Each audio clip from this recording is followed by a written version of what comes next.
বিসমিল্লাহির রহমানির রহিম। আমি মোহাম্মদ মজনুর রহমান, বাংলাদেশ জাতীয়তাবাদী সাংস্কৃতিক দলের কেন্দ্রীয় সহ সাধারণ সম্পাদক। ধন্যবাদ জানাই প্রথমে সাংবাদিক ভাইদের, ধন্যবাদ জানাই প্রফেসর ডক্টর ইউনূস সাহেবকে। আজকের আমাদের বিএনপির ভারপ্রাপ্ত চেয়ারম্যান জনাব তারেক রহমান লন্ডন সফরে প্রধান উপদেষ্টা প্রফেসর ডক্টর মোহাম্মদ ইউনূসের সাথে সাক্ষাৎ করেন। অত্যন্ত সুন্দর এবং হাস্যোজ্জ্বলের সবাই পরস্পরের ভালোবাসা দিয়ে একটা সুন্দর অবকাঠামো করছে। সেই ক্ষেত্রে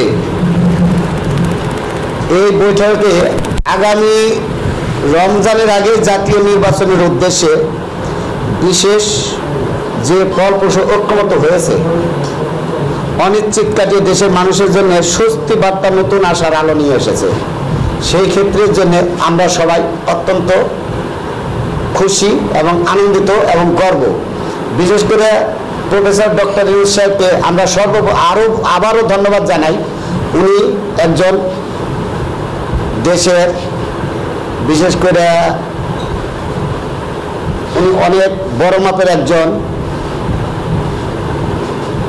উদ্যোক্তা বলা যায়। উনি কিন্তু রাজনৈতিক বিষয়ে অনেক কিছু হয়তো জানলেও কতটুকু জানে আমরা জানি না। উনি কিন্তু একজন উদ্যোক্তা। সেই ক্ষেত্রে প্রফেসর ইউনূস আরেকটা যে শেষ পর্যায়ে একটা বুঝাই দিছে, যে জনগণকেও জানাই দিছে, বুঝতেও দিছে যে না, সে তার নেতৃত্বে তার ভিতরে কোনো লোভ পোষণ করে নাই। বিশেষ করে সে যত দ্রুত সম্ভব ইনশাল্লাহ বিএনপি চেয়ারপারসন তারেক রহমানের সাথে উনি বসে খুব স্বল্প সময়ের মধ্যে আগামী নির্বাচনের রোডম্যাপ ঘোষণা করেছে। সেই ক্ষেত্রের জন্য আমরা গর্বিত এবং প্রফেসর ডক্টর ইউনূস সাহেবকেও আমরা ধন্যবাদ জানাই।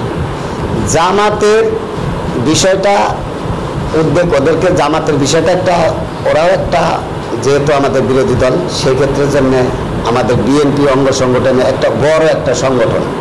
সেই সংগঠনে বিরোধী একটু থাকতেই পারে, কারণ কমিটিতে অনেক সময় অনেকে দেওয়া যায় যারা নির্যাতিত, বিশেষ করে দলের জন্য অনেক শ্রম দিছে। সেই ক্ষেত্রের জন্য তারা কিন্তু দলের ভিতরে এখনো সঠিকভাবে অবস্থান করতে পারতেছে না।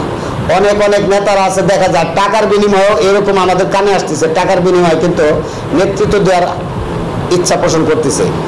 আবার কিছু জায়গায় দেখতেছি আওয়ামী লীগের কিছু লোকজন, এরা বিএনপির অঙ্গ সংগঠনে ঢুকে আমাদের বিএনপির অঙ্গ সংগঠনের ভাবমূর্তি নষ্ট করার জন্য অনেক চেষ্টা করতেছে।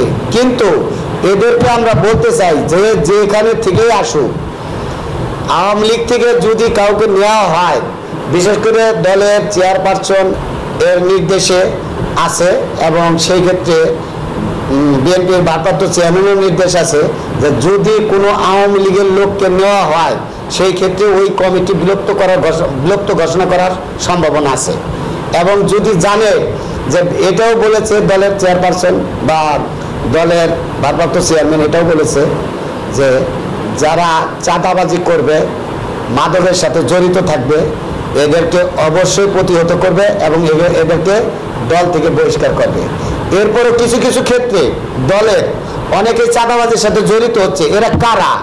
এরা আসলে প্রকৃত আওয়ামী লীগের সময় এরা কিন্তু ছিল এরকম।